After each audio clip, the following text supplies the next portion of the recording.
नमो नमः। स्वागत है आपका अपने संस्कृत व्याकरण के YouTube चैनल पे। और आज की क्लास में हम लेके आए हैं आपके लिए नए शब्द रूप। अब तक हमने पिछली कक्षाओं में कति शब्द से बनने वाले रूप पढ़े हैं, फिर उसके बाद में हमने त्रि शब्द से बनने वाले रूप पढ़े हैं। आज जो हम क्लास में शब्द रूप पढ़ेंगे वो पढ़ेंगे द्विशब्द से बनने वाले रूप। ठीक है, द्विशब्द से। द्विशब्द रहता है ह्रस्व इकारांत शब्द है। कौन सा है? ह्रस्व इकारांत शब्द। ह्रस्व इकारांत द्विशब्द से बनने वाले रूपों के बारे में हम पढ़ेंगे। द्विशब्द से जो के बारे में हम पढ़ने से पहले थोड़ी सी यहाँ पे छोटी सी नॉलेज ले लेते हैं। द्विशब्द का अर्थ होता है दो। हम अपनी भाषा में कहेंगे तो द्विशब्द का अर्थ होता है दो। और जो चीज दो होती है, द्वे के और द्विवचने एकवचने सूत्र के अनुसार जिसमें द्वित्व का भाव होता है वो हमेशा द्विवचन के अंदर चलती है। कौन से वचन में चलती है? हमेशा द्विवचन में।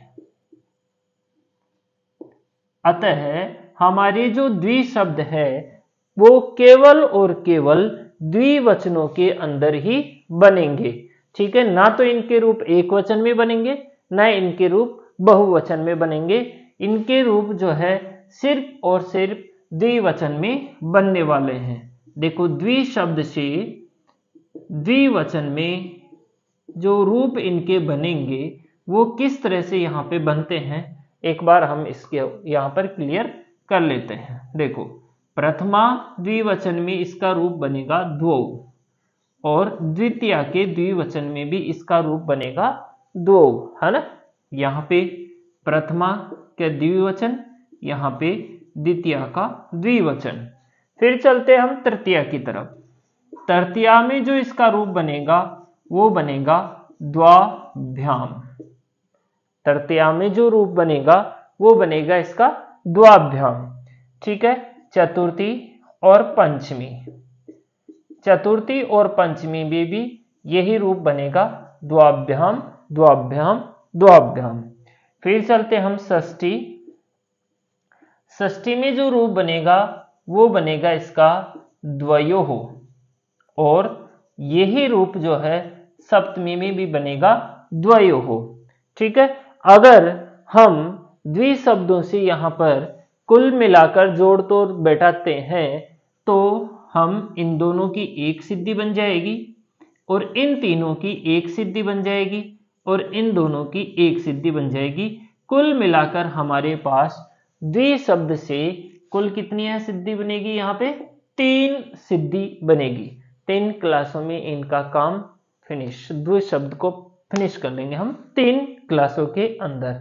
3 क्लासों में हम इसकी 7 सिद्धियां यहाँ पे बना लेंगे। तो आसान है, द्विशब्द हमारे लिए बहुत ही सरल रहेगा, बहुत ही आसान रहेगा। सिर्फ 3 सिद्धियों में 7 सिद्धियां इसकी बन जाएगी। ठीक है, अब द्विशब्दों में जो काम आने वाला जो मोस्ट सूत्र है वो हमने पहले ही आपके लिए यहाँ पे लिख दिया है। और जो सूत्र है वो थोड़ा सा अटपटा सा है। सूत्र को पढ़ने से हमें बिल्कुल भी यहाँ पे मालूम नहीं होता है कि इसका काम क्या होता है। ठीक है, तद आदि नाम सूत्र का नाम है यहाँ पे तद आदि नाम। सूत्र का जब हम यहाँ पे पदच्छेद करते हैं तो इसमें से तद, आदि और नाम कुछ इस तरह से यहाँ पर शब्द निकल के आते हैं। तद, आदि, नाम, ये इसका संधि विच्छेद होता है। इसकी जब वृत्ति पढ़ते हैं और वृत्ति का जब हम अर्थ करते हैं, एषाम अकारो विभक्तो, तद से द्विशब्दों तक अंतिम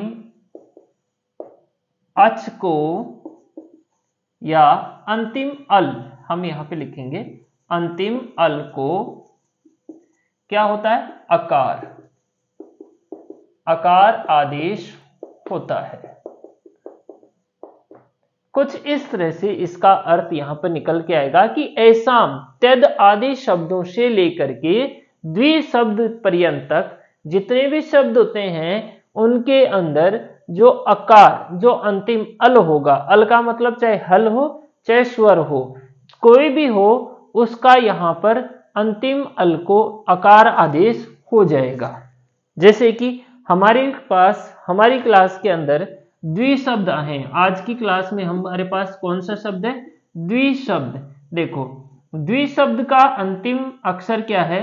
द्व प्लस ई। अंतिम अक्षर क्या है? ई। ह्रस्व ई है। त्यद आदि नाम सूत्र आएगा और इस ए को ई को आदेश कर देगा ए, और यहां पे क्या बनेगा? द्व। ठीक है, ये वाला हलंता इसके अंदर ए मिल जाता है तो यहां पे बनेगा द्व। ठीक है, तो इस प्रकार द्वि से यहां पर द्व आदेश हो जाएगा। यह सूत्र यहां पर काम करता है कुछ इस तरह से। ठीक है, तो आज की कक्षा में हम अब शुरू करते हैं द्वौ सिद्धि बनाना, प्रथमा के और द्वितीया के द्विवचन में। ठीक है, तो शुरू करते हैं। सिद्धि कौन सी बनाएंगे हम? सिद्धि बनाएंगे हम आज की कक्षा में द्वौ सिद्धि। द्वौ सिद्धि द्वि शब्द प्रथमा और द्वितीया दोनों विभक्तियों में बन जाएगी। प्रथमा में भी बन जाएगी और द्वितीया में भी बन जाएगी। प्रथमा द्वितीया के द्विवचन में, क्योंकि द्विशब्द जो है वो नित्य द्विवचन के अंदर ही चलेंगे, एक वचन और बहुवचन में बिल्कुल भी यहाँ पर नहीं बनेंगे रूप। तो इस तरह से प्रथमा के और द्वितीया के द्विवचन में ये रूप बन जाएंगे, और यहाँ पे जो प्रत्यय होगा सुप प्रत्यय वो होगा औ। कौन सा प्रत्यय होगा? औ। तो शुरू करते हैं अब आज की क्लास अपनी। देखो यहां पर द्वि शब्दात कृतद्धित समासाश्च, कृतद्धित समासाश्च इति सूत्रेण, इस सूत्र से प्रातिपदिक संज्ञा कृते, प्रातिपदिक संज्ञा कृते, कौन सी संज्ञा हो जाएगी? यहाँ पे प्रातिपदिक संज्ञा इसकी हो जाएगी। उसके बाद में सूत्र आ जाएगा स्वौजस मौट चष्टा। इस तरह से ये सूत्र आ जाएगा स्वौजस मौट चष्टा इत्यादि ना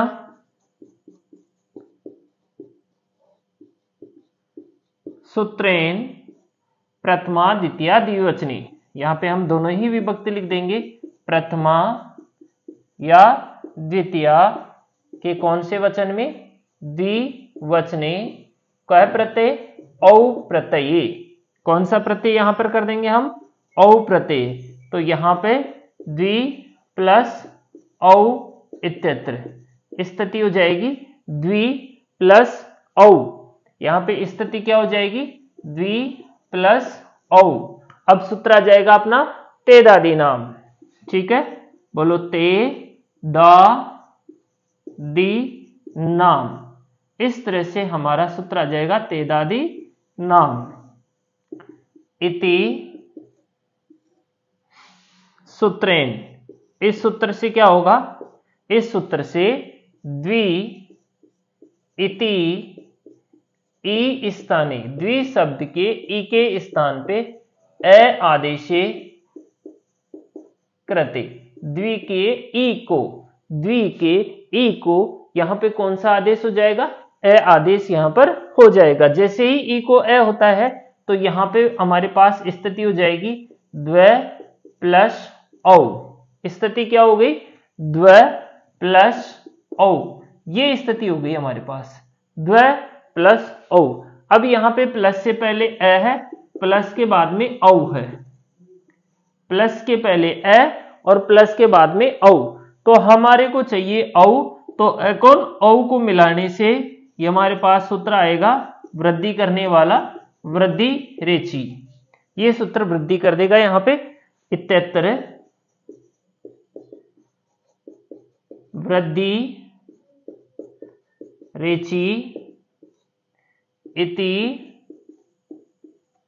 सूत्रेण वृद्धौ कृते, वृद्ध औ क्या करेगा, ये एकौन औ को दोनों को मिलाकर यहाँ पे औ आदेश कर देगा और इस तरह से हमारी जो सिद्धि है वो बन जाएगी द्वौ इति रूपम सिद्धम। ठीक है, तो इस तरह से हमारी ये दोनों सिद्धियां औ प्रत्यय में, है ना। हम यहाँ पे प्रथमा द्वितीया द्विवचने औ या यहाँ पे लिख सकते हैं औट, दोनों प्रत्यय होगा, ट की हलंतम से इत संज्ञा हो जाएगी, शेष वही बचेगा औ ही। तो ये थे हमारी द्विशब्द से बनने वाली प्रथमा के और द्वितीया के द्विवचन में जो सिद्धि है वो बहुत ही आसान सी सिद्धि है। और अगर ऐसी सिद्धि हमारी बोर्ड की परीक्षा में आती है तो हम इसको आसानी से अच्छे मार्क्स हासिल कर सकते हैं।